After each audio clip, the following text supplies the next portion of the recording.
மக்களே இப்ப பாத்தீங்கன்னா நம்மளுக்கு பின்னாடி பாத்தீங்கன்னா தர்பூசணி வித்துட்டு இருக்காங்க. நம்ம கையில காசு இல்ல அப்படின்னு சொல்லிட்டு தர்பூசணி கேட்க போறோம்.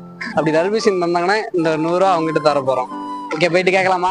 நம்ம வீடியோவை ஏகப்பட்ட பேர் பாக்குறீங்க, ஆனா யாருமே லைக் பண்ண மாட்டீங்க. லைக் பண்ணி சப்போர்ட் பண்ணீங்கன்னா நெக்ஸ்ட் வீடியோ போடுறதுக்கு எனக்கு கொஞ்சம் மோட்டிவேஷனா இருக்கும். சரி வாங்க அண்ணன்கிட்ட போயிட்டு தர்பூசணி அண்ணன்கிட்ட போயிட்டு, ஆனா இந்த மாதிரி சாப்பிடுறதுக்கு தர்பூசணி வேணும், ஆனா கையில காசு இல்ல, இங்கதான் பக்கத்துல வீடு இருக்கு, டைம் இந்த வேலையில வரும்போது கண்டிப்பா தந்துடுறேன் அப்படின்ட்டு சொன்னேன். அதுக்கு அண்ணன் கொஞ்சம் கூட மயசு வைக்காம சிரிச்சுக்கிட்டே சரி தரம்பா அப்படின்ட்டு சொல்லிட்டாரு. நம்ம கிட்ட ஒரு பீஸ் போதுமாடா அப்படின்ட்டு கேட்டாரு. இல்ல நான் கொஞ்சம் கூட பெப்பர் போட்டு கொடுங்க அப்படின்னு சொன்னேன். அவரு சரிடா தம்பி போட்டு கொடுக்குறடா உனக்கு இல்லாத்தா அப்படின்னு சொல்லிட்டு போட்டு நம்ம கையில கொடுத்தாரு. டீ சாப்பிட்டா டேஸ்ட் அந்த மாதிரி இந்த மாதிரி இது வேற மாதிரி அப்படின்றது தான் இருந்தது. இப்போதான் இந்த வீடியோட ட்விஸ்டே இருக்கு. இந்த ஒரு தர்பூசணி பீஸுக்கு 100 ரூபா கொடுக்க போறோம் அப்படின்றது அவருக்கு தெரியாது. சரி வாங்க அவர்கிட்ட போய் கொடுப்போம். அவர்கிட்ட போயிட்டு என் கையில காசு இருந்ததுன்னா நான் சும்மா சொன்னேன் இந்தாங்க வச்சுக்கோங்க அப்படின்ட்டு சொன்னேன். அவரு இல்லப்பா பரவாயில்லப்பா வச்சுக்கப்பா அப்படின்ட்டு சொன்னாரு. எல்லாம் காசை வாங்கிட்டு ஒண்ணு பண்ணாரு பாருங்க.